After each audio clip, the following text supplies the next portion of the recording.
This is Liziba, a beautiful tea farm nestled in the tranquility of remote mountains in western China that also comprises part of a natural reserve for giant pandas. Wildlife monitoring sites of the nature reserve are located far from Liziba, and the villagers have led their lives in a peaceful and simple fashion. Traces of pandas seem to be veiled in secrecy by the foggy mountains until a recent encounter.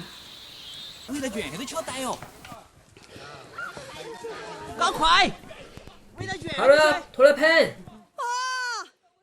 Hurry up, surrounded! Baishuijiang serves as the administrator of the Liziba village, and he was surprised to hear the news. I was at home at the time, and one of our forest rangers called me saying someone found a panda lying among the bamboos. I was not very sure I believed what I heard on the phone, but he said it was convincing, since they also heard a panda making noises from down there. I was told to grab a camera to catch the images.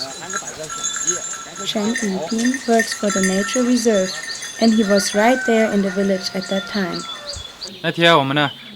We were patrolling as usual on that day, and the administrator, Ren Zhang, called us saying there was a panda that has come down from the mountains. We have been working here for tens of years and never really seen a panda in the wild. So we were very excited and ran directly to the spot where the panda was first seen. The villagers and rangers who had first arrived were keeping their distance and driving away dogs fearing they might bite. Everyone here has a strong sense of conservation and animal protection. But we were too excited and forgot to grab a camera, so we only shot short clips with our cell phones.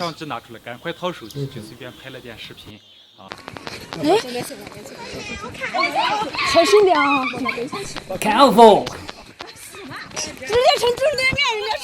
It is rushing right across.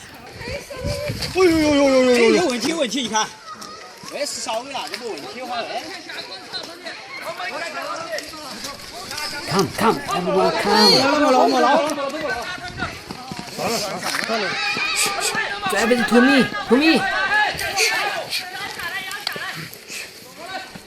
Low, watch yourself!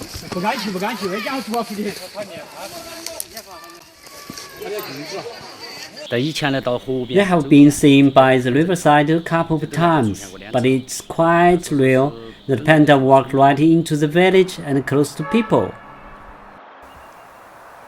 He Liwen is the conservation program manager in the reserve. One of his tasks is to map the distribution of local pandas. Baishuijiang Reserve is the largest panda reserve in China. There are 79 villages within the reserve, with a total population of approximately 30,000 people. During the past decade, no images of wild pandas have been taken in the reserve, and over the past year we only captured images via camera traps in our zone. Who would predict they are visiting the villages this year? A panda coming into the village created a buzz, and everyone is very curious about the reason for the sudden change.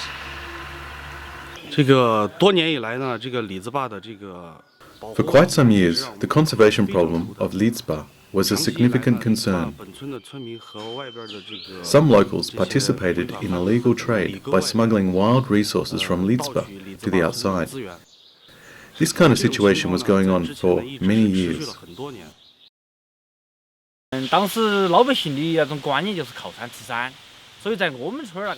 The people here believed that they lived by the mountain and thus owned the mountain. So at the time, illegal logging, hunting, mushroom, herb picking and charcoal production were carried out in this area. Some people from outside even came all the way to our village for logging, and some of the locals linked up with them to make deals, and it just became unstoppable. Some administration members of the villages were deposed later by higher authorities for their involvement during the time. And 3 villagers were also arrested by the police. Following reforms and a clearer mutual understanding that only we can guard our homeland and resources, the first forest patrol team was established. After that, I took my position as the team leader. In 2008, the Conservation Stewards Program concept of conservation agreements was introduced into Liziba by Conservation International and Shanshui Conservation Center. Since then, a new model of conservation has been launched in Baishuijiang Reserve. Conservation Stewards Program stands out by introducing ecological compensation in exchange for conservation actions by local communities, with the terms of this exchange explicitly established in a written agreement.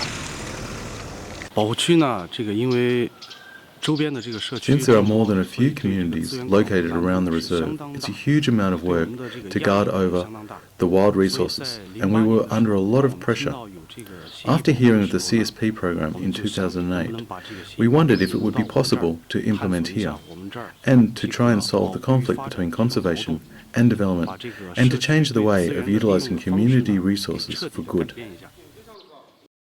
To introduce the CSP model, a series of trainings and community engagement activities were conducted. CSP and Liziba share the same aspirations and expectations for community conservation. Feng Jie, as the program officer of CSP from Shanshui Conservation Center, experienced the entire process of the project in Liziba.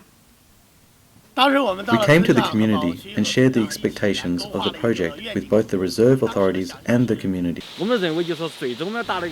What we seek to achieve is to let visitors always get to see the wildlife on the mountains and fish in the rivers and our ecological brand of tea in the market. We created a fun name for Liziba tea called the Universe, and we laughed and imagined that experts would fly to visit Liziba by helicopter.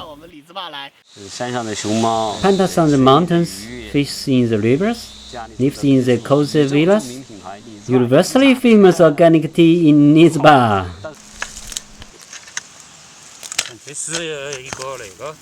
To achieve the amazingly beautiful vision, it's first required to adjust some details of tea production method and local ways of living.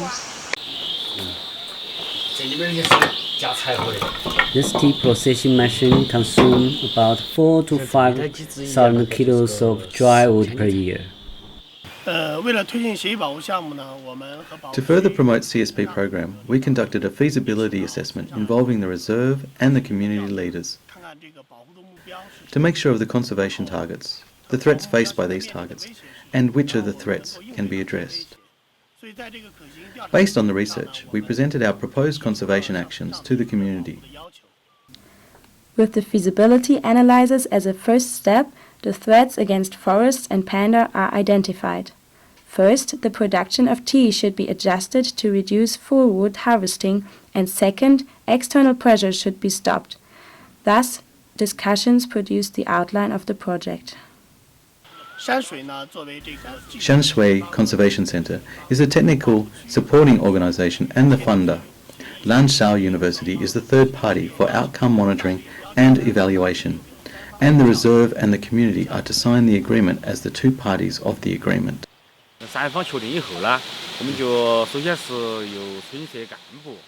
After confirming with the three parties, we held a meeting with the community administrators and representatives to talk about the agreement content and how to use the compensation provided by the project.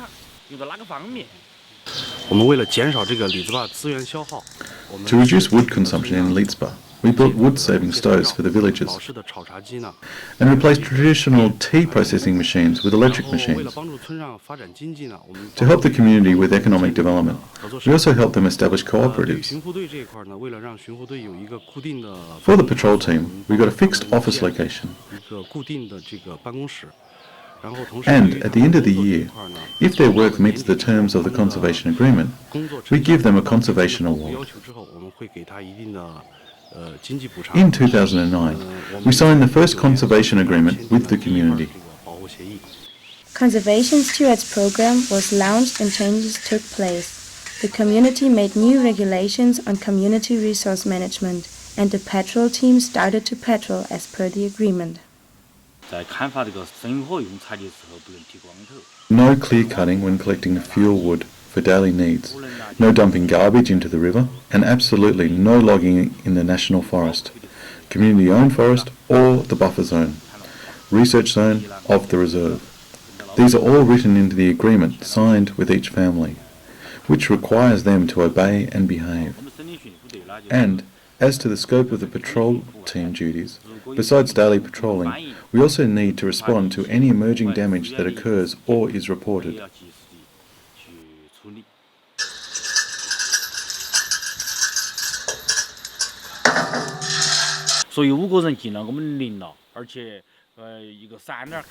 Five people entered our area with a tricycle and parked on the road on the mountain. Then I assigned some team members to monitor the persons and the tricycle.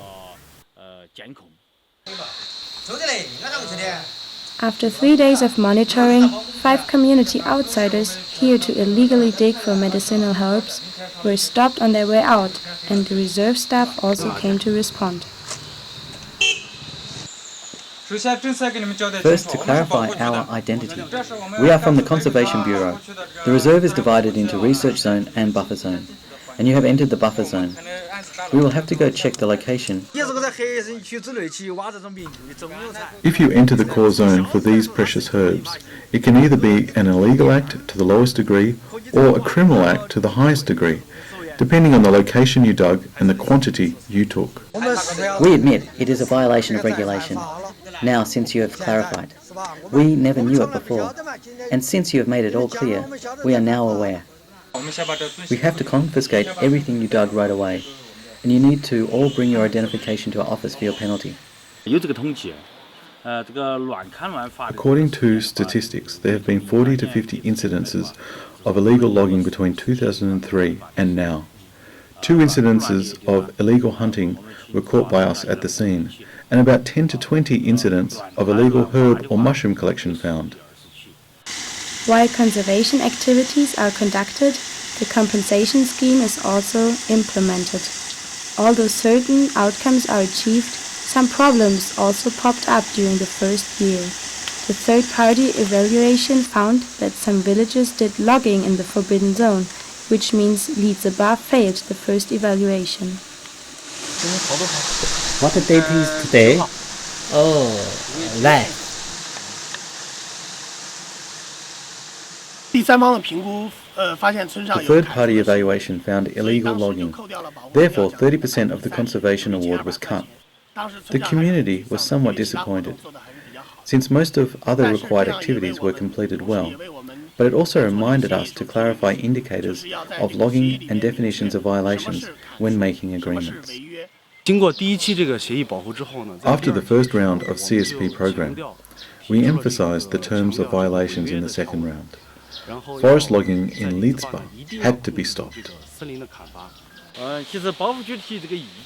We agree with the reserve on this point, but the practice needs a definition and quantity. What is logging?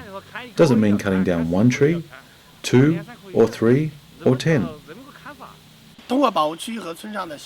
Through negotiating between the reserve and the community, an indicator on meeting conservation needs was eventually set, which is no more than 3 logging traces along one transect and no more than 6 logging traces across all transects. Likewise, terms were also set for other aspects such as forest clearing for farming and river conservation. During the second round of the agreement, many changes are seen. Liziba is registered as tea trademark and the tea cooperative was established with a website. Development is happening along with conservation. Looking back, it is still fast development. The expectations we had are mostly realized. New cottage villas are built in the community every year. And as to what I know of e-commerce, there are already 3 web stores run by different community families. 2 tea processing companies, 2 bigger cooperatives, and 3 or 4 smaller ones. Things have changed fast during the past 5 years. Most expectations are realised. The only one we still await is the expert's visit by helicopter. Along with the community development going on, we also see changes in panda distribution across Liziba.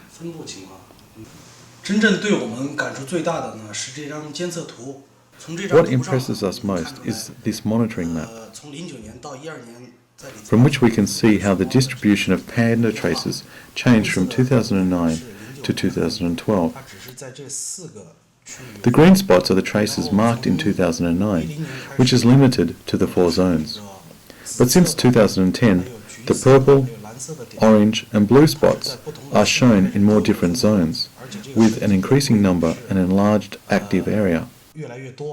From these results, we can say we've taken the right approach and the community is indeed contributing to the conservation. Since 2011, China has launched the new Forest Ecological Benefit Compensation Scheme. Enormous amounts of government funds are channeled into community conservation. Over 2,670 hectares of Liziba forest was enrolled into the scheme, and thus just over $45,000 were allocated for this land as ecological compensation according to the new policy. We never imagined such a big amount would be used for conservation, but we do think there is one place that deserves the utmost efforts, and that is our homeland. And it is getting even better with this government policy. This compensation must benefit the villagers first, and then we will use a part of it for patrolling work, and the rest for community development in general.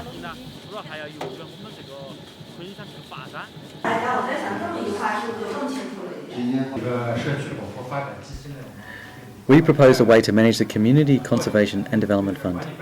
Please all have a look and give any ideas you have in mind to optimise it. With support from Shanxue Conservation Center, Liziba established the Community Conservation and Development Fund upon the government compensation scheme. In the future, this community finance mechanism will be able to collect funds from a variety of sources. Let me see. Here you have a look again. The majority.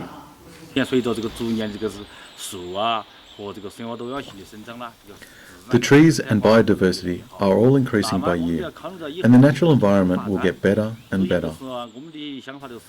Then we would think about the future development of this place, and development based on conservation will still be the priority. Based on the situation of our communities, we are thinking of ecological tourism. We can build tea exhibit venue, tea market, and tea sampling centre for better branding of Liziba tea, to let the visitors to get to know Liziba better and to love our tea and to love visiting this place. We